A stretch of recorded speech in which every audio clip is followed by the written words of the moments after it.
Hi and welcome to Mini Urban Farm. My name is Veronica and today I'll be sharing my top 9 mistakes here in the garden and the homestead for 2020.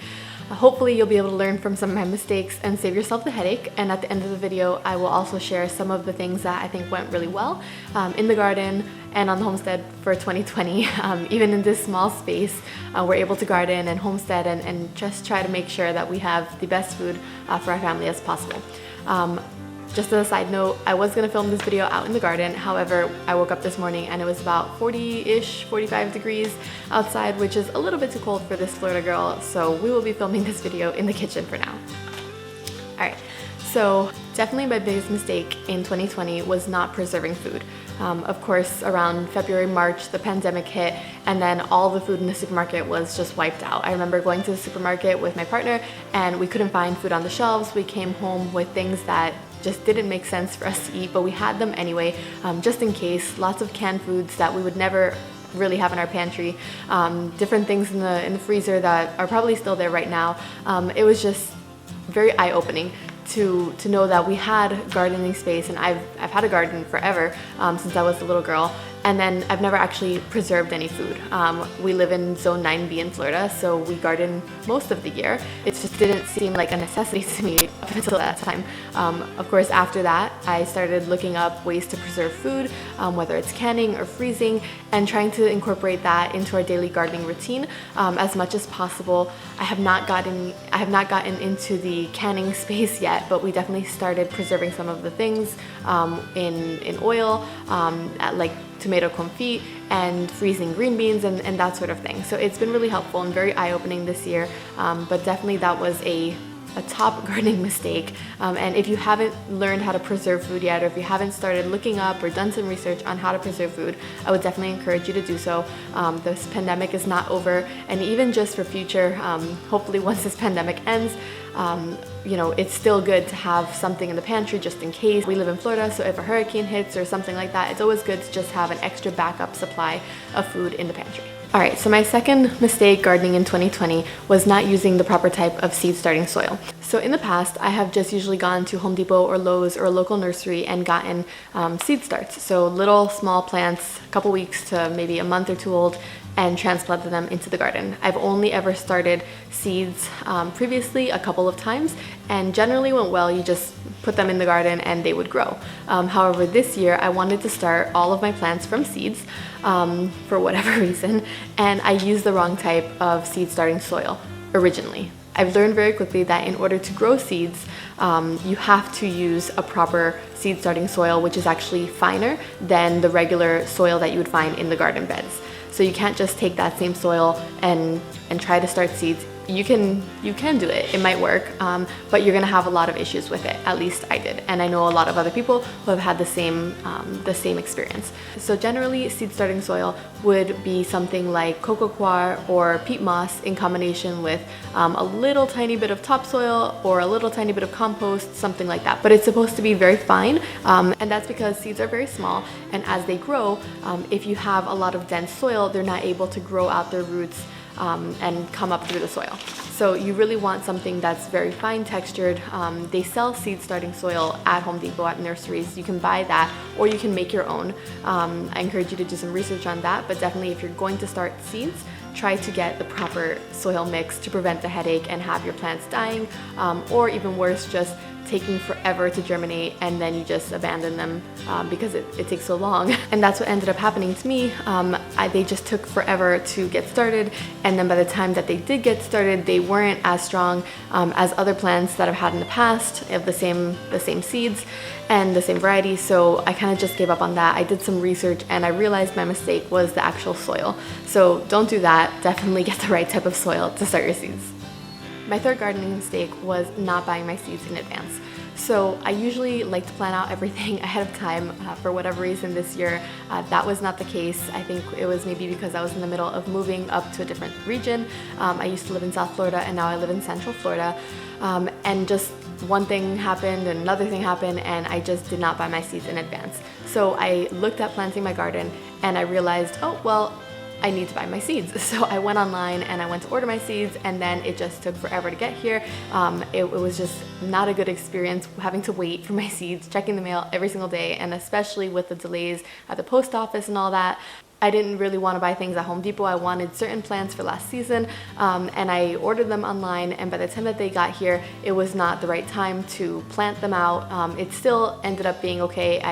I made do with it, and they were a little bit late, but I really wish that I would have bought them in advance. So always, always, always plan your garden in advance if possible. For this season, now in 2021, in spring, I already have bought all my seeds. So I have all the seeds I'm going to be using for this season coming up, and I've already mapped out where everything is going, and it just gives me a little bit of peace of mind that I'm not going to be waiting for my seeds to get here. I'm not going to miss the optimal time to start them when the weather is perfect, or anything like that. So I would definitely recommend that even if you're not someone who normally plans things out, buy your seeds in advance. It's not like they're gonna go bad in a couple months. Seeds last for 1 or 2 years at the least. So definitely try to get your seeds in advance. So my fourth gardening mistake was also around seed starting. And I know I'm talking a lot about seed starting, but just because there are so many things that can go wrong when you are starting your seeds at the beginning of the season. This mistake was not having a dedicated space to start your season. So I just moved into this house. I had moved in with my boyfriend, and I didn't have anywhere to start my seeds. So I started my seeds at the patio table. That quickly got out of hand, and he was not too happy with all my little seed, my little red solo cups and my seed starting kits and dirt everywhere. It did not lead to very happy conversations when there was such a mess everywhere. I would definitely recommend that you take a little corner or a table that you are familiar with, or some space that you know is not going to get used for any other purpose, and start your seeds there. What ended up happening a lot of the time was, because I didn't have a dedicated space that was supposed to be for starting my seeds, I ended up having to go out onto the patio a lot to take them out of the rain, or to put them back when it wasn't raining, or cover them, or do other things like that, because I wasn't prepared with an actual space for starting my seeds. This season, I'm going to be building a potting bench, hopefully with a little mini greenhouse attached, so it will be covered from the elements, and I'll be able to put my seeds in there to start them. I really wish I would have had something like that last year, but of course you live and you learn, so hopefully I won't be having to pull in all my seeds from the rain and from the elements when it is really harsh outside this year, this season moving forward. My next gardening mistake was starting my fall crops too early and not starting my winter crops early enough. So let me explain this a little bit. I got really excited and I did all the research for this new zone that I'm in. I'm in zone 9B. Previously I was in zone 10B, which is a whole different zone, and it's just a little hotter down there. And I got really excited that now that I'm in this colder zone where it goes down to the 40s or so, and sometimes the very, very high 30s. I got really excited that I would be able to plant all these new fall crops. And according to online calendars, it said that around September would be the optimal time to plant all those things out. So that's what I did. I planted out the majority of my crops in September, and they were mostly fall frost hardy vegetables. And then it was about 95 degrees for the majority of September and October. And of course, those things don't really grow in 95 degrees. So the heat, not that it killed off everything, but it took a lot longer for a lot of things to germinate and grow than they would have otherwise if I had waited maybe for November or December. So what I learned was that really when you're starting certain types of crops, it doesn't matter what it says online. You should really be going by what the weather is in your zone right now. So I'll go onto the weather channel now and say, okay, well the next 10 days is going to be around the right temperature, and moving forward it should be around that temperature, not the generic online calendars that you find that aren't specific to your current situation. Even if you do see, okay, well what's the weather in this city for the past year before that, those things aren't always accurate for what it's going to be this year. So wait until the temperature is what it's supposed to be currently, not what it has been in the past or what it's predicted to be online, not on like forecast weather apps, but just in general. Don't look at the back of seed packets that say you're supposed to start them during this month in this zone. That that's not necessarily accurate. I did that this year. I started a lot of things in September, and then they took a long time. Some things even died, and some things I wasn't able to eat. Our radishes, for example, did not do well when I planted them out in September, and then I planted them again in November, and they did really well, and we had so many radishes. So definitely, I did the same thing with the winter crops. I waited and waited, and then by the time that I went to take out my fall things, I didn't have any winter crops, and then I had to start them and wait, and the bed wasn't empty, but it was just basically getting to germination stage. So really what you want to do is you want to have your winter crops, or whatever season you're going into. Let's say you're going to spring, you want to have your spring crops ready, so that when you take out your winter bed, you can plant in your spring crops. Another gardening mistake I made last year was over fertilizing.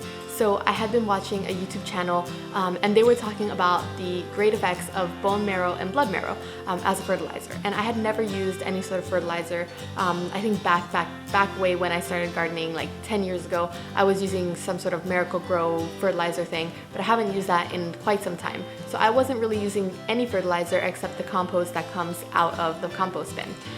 So they were talking about how amazing this bone marrow and blood marrow was, and I had noticed that some of my tomatoes and my basil was taking a little bit long to germinate.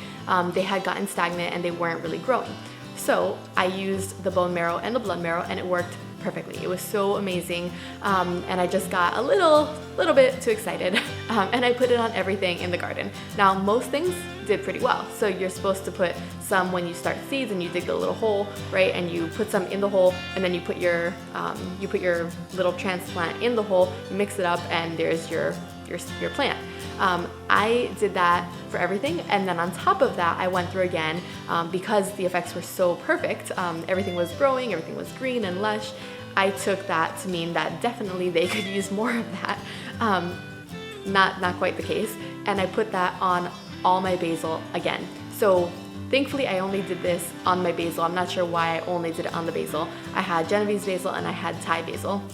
And within a couple of days of sprinkling more bone and blood marrow on the basil, pretty much it just burned it all, is the only way I can describe it. It was like crispy and brown, and nothing else in the garden was like that, and it wasn't disease. I thought maybe, okay, well let me look up if it was disease or pest or anything. Nope, it was definitely over fertilizing it. So definitely use it in moderation. I love fertilizers, and definitely organic fertilizers like bone and blood marrow are so amazing for the garden, and compost and things like that. However, you want to make sure that you're using them in moderation and not burning your plants. So I will definitely not be making this mistake this season. I will be using it just a little bit at a time, and watching for signs that my plants actually need it. So you can use it at the beginning of the season, and then sometime throughout the season, like to top off the soil. But if you're not seeing that your plants actually need to be fertilized, and they're growing fine and quickly, and you're getting lush green plants, maybe don't use it, or use a less amount just to test it out at first. You definitely don't want to end up with one entire crop gone because you over-fertilized.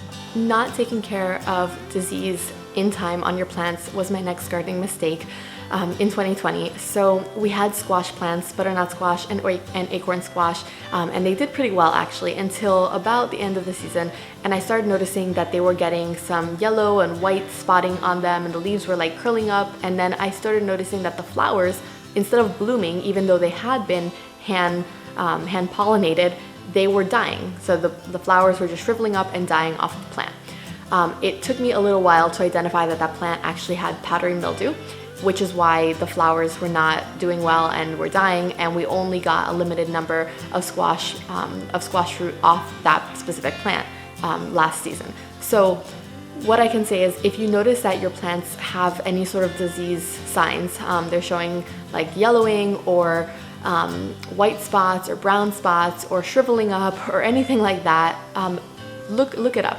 Do the research to find out what's going on. So if you notice your flowers dropping off the plant, even the first time, look it up and see what the possible causes are. I did not do that until maybe about a month after that, after I originally noticed the signs, and I regret not looking up what that could have been, because hopefully, if you if you catch it early enough, you'll be able to do something about it, or maybe take away that one plant instead of letting the disease spread to all the other plants. So that was one of my biggest gardening mistakes. Thankfully, it didn't have too much of an effect, because when I did notice that eventually that was happening, I was able to rip out that one plant and then amend the soil and replace it with another plant. All right, my 8th gardening mistake for 2020 was that we got chickens before we really had the space for chickens. So we live in an HOA community. It's a gated community. They do not allow chickens. We were at Tractor Supply getting gardening supplies, and my boyfriend pointed out that there were chickens and they were really, really, really cute chickens at that. And so of course it didn't take that much convincing from my part to convince him to buy 3 chickens. And so we ended up with 3 chickens in the garage and nowhere else to put them. I don't know if you've ever kept chickens in your garage before, but they make a lot of noise, especially when they start growing and you find out that you have one that's a rooster. So we didn't really have anywhere to put them for the first couple months. That was not a good idea. It just so happened that we were in the process of buying another piece of land. We don't live on that piece of land. It's currently really the only thing on there is the chicken coop. And it just so happened that we closed on that piece of land and were able to build a chicken coop within about a month after that. So the chickens got moved over there, but for that first couple months, the chickens were smelly. They were loud. The dog loved the chicken in the sense that he wanted to have them for dinner. So it was just a little bit of a learning experience. This goes the same for plants, fruit trees, chickens, any other livestock that you might think, that's a great idea. These little sheep, these little goats look so cute, they'll make good pets. Make sure you have the space for them. Make sure that if you're going to Home Depot and buying tons of lemon trees, you have somewhere to put them, because you don't want them occupying space that they're not supposed to be in. You don't want chickens in the garage. You don't want fruit trees that are dying because you didn't have any other place to put them. The same as garden vegetables and herbs and things like that. So definitely learn from my mistake and make sure you have the proper space to have whatever it is that you're bringing home. My last gardening mistake was planting things that my family didn't really eat. So I like the majority of things that I planted in the garden. There were certain things that I planted just to add new things into the garden that I'd never tried planting before and that I've never eaten before. I planted a new variety of tomato. I planted a new variety of green bean. And so I like these things, but it turns out that my boyfriend Alan did not quite like the abundance of radishes that I had planted. So I ended up finding new uses and very creative uses for all of these radishes and giving a large portion of them away simply because there was no one eating them except me. So if you're going to be planting things, when you're selecting your seeds, when you're seeing how pretty these little plant starts are at your local nursery, make sure it's something that you eat or that you're at least familiar with. You know, you don't want to buy something and plant something and put all the work and effort into it and then harvest it and find out that it sits and rots on the countertop. That would not be good. So just make sure that whatever it is that you are planting and bringing home, it's not just pretty, but you are actually going to make good use of it and your family actually eats it. All right, so now that we covered all the gardening mistakes for last season in 2020, I do want to talk about some of the things that I was really proud of in the garden that hopefully if you're just starting out or maybe you haven't thought of these things, you can add these things to your list of 2021 goals.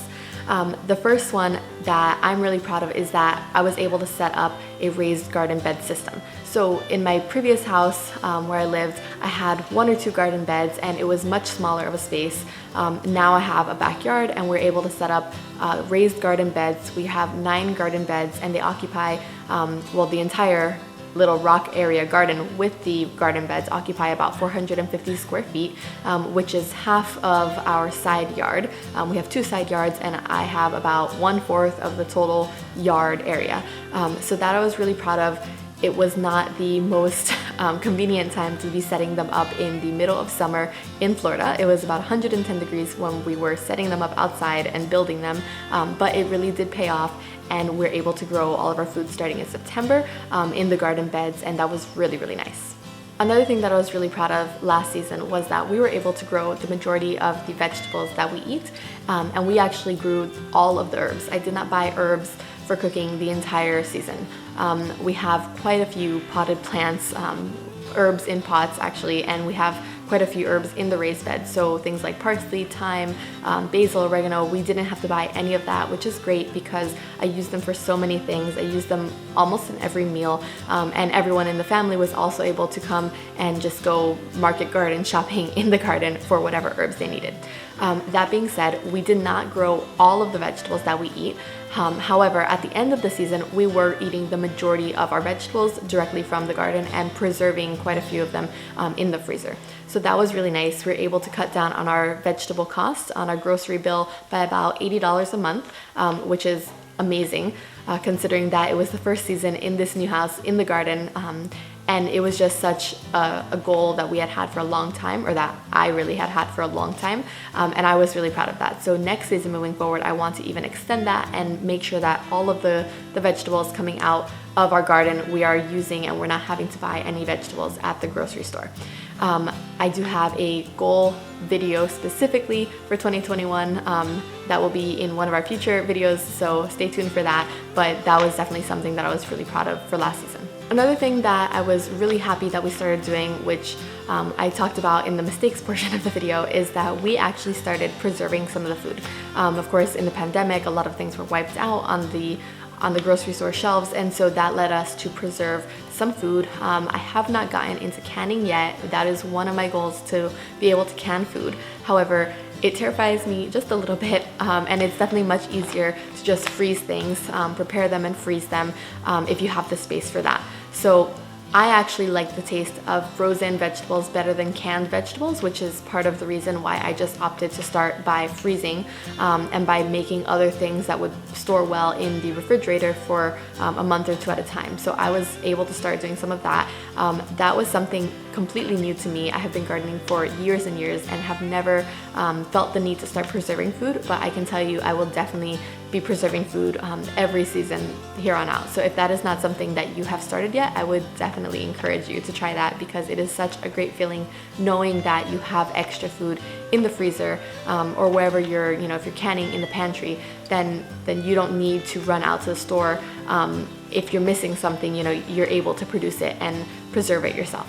The next thing on my little list here of accomplishments was getting chickens. So we were not planning on getting chickens.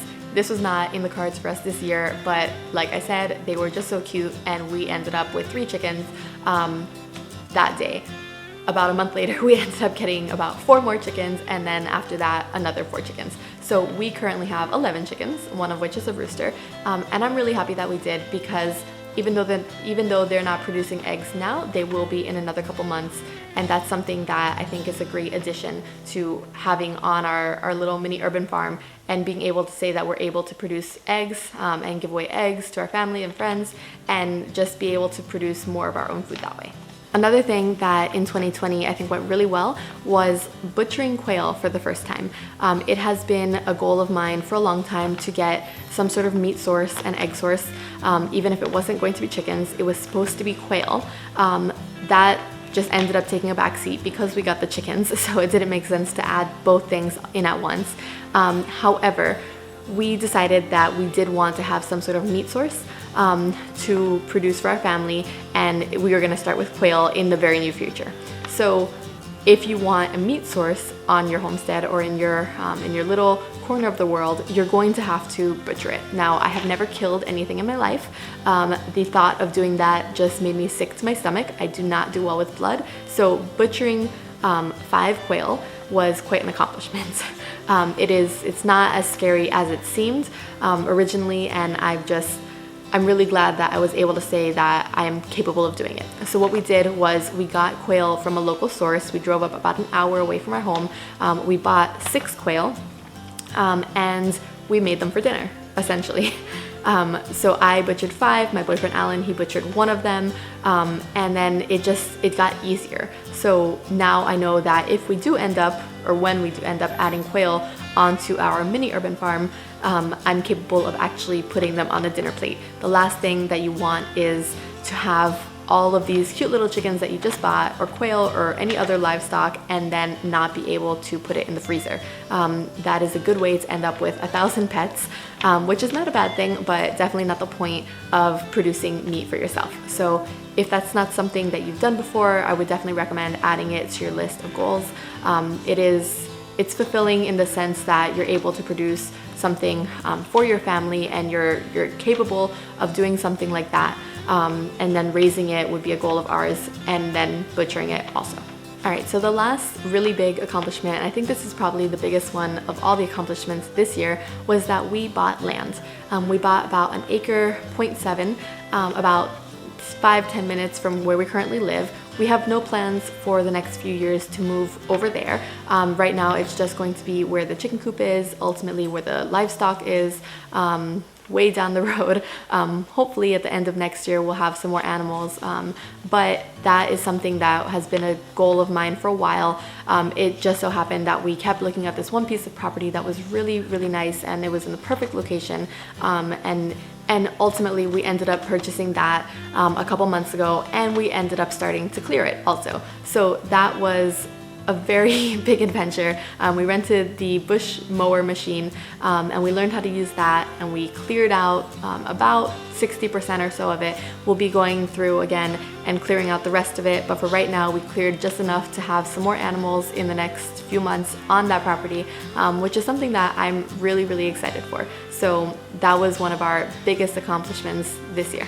Alright, so thanks so much for joining me for this video on the biggest mistakes in the garden and on the homestead for 2020, and allowing me to share some of my key accomplishments and my biggest successes with you for this year. I hope that you'll be able to avoid some of your own mistakes in the garden and on the homestead, and maybe add some goals to your 2021 bucket list for your own mini farm or homestead, or wherever it is that you grow your vegetables and your fruits, and maybe even some livestock. Thank you so much for joining me, and I'll see you in the next video.